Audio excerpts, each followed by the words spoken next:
Hello, YouTubers, fellow subscribers. This is Jeremiah Wallace Embry, and here I am going to do the Black Panther spoiler review. So if you haven't seen the movie, make sure you don't watch this one. Black Panther: Wakanda Forever.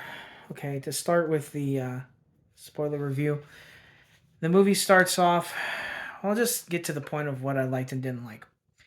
I love the opening scene where they have the opening scene where they introduce Letitia Wright's character Shuri and how she's trying to find a cure for her brother T'Challa's disease. They never go specifically into what type of disease it is, but as the story progresses, in terms of the opening, you have a funeral scene, and it was really touching how when her mother came down the staircase in the palace of where they live, she was trying asking the computer and all these different workers, healthcare workers, about what's her brother's uh, stasis of his terminal illness, whether he survived or not, and the way her mother conveyed her emotions through her facial expression, played by Angela Bassett.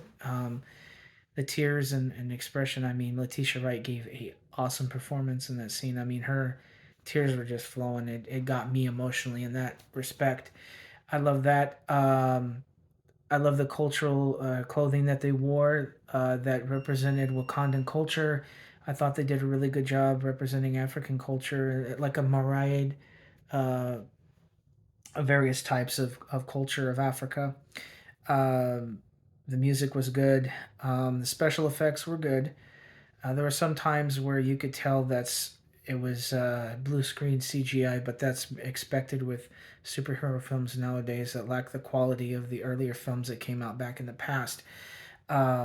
Especially compared to the first X Men movie, that will always be one of the top films in my canon of library of films, especially Days of Future Past, which one day I'll get to doing a review of that. But in the meantime, the way they told the backstory of T'Challa and of the things that happened, of how he died, and how they start to introduce the oil platform, or the platform where they did all that technology of vibranium, and how the French government was trying to infiltrate Wakandan's technology.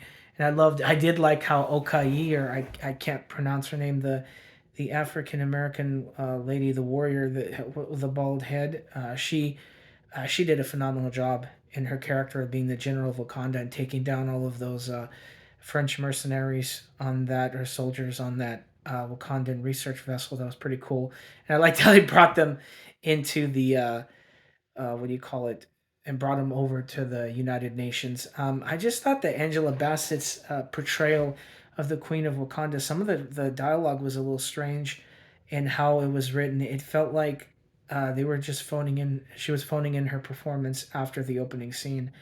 Letitia Wright's there was some awkward dialogue with Letitia Wright's character, but overall it was a good film in some respects in terms of the storytelling and some of it, and of the act scenes with her. Ironheart, I still am gonna have reservations about her character until I see her in future films of the MCU and see how she does with her. She's a interesting addition to the MCU, not on par with Iron Man, but still good enough. Now for the parts I didn't like, Namor was weak. He was a weak villain with a weak reason for what he was trying to do and causing trouble within the world because of the technology discovered in Wakanda of vibranium. So now that is the reason why Telecon was going to war with Wakanda for the technology. And I won't get into all of it, but I didn't like the action. I love the action sequences. I didn't like the dialogue. The plot dragged on for too long. They could have shaved off 40 minutes. Overall, Wakanda Forever is a 2.5 out of 10. It is the weakest of the MCU sequels, and I feel that it is a shame that and it's sad that Chadwick Boseman couldn't return for his role.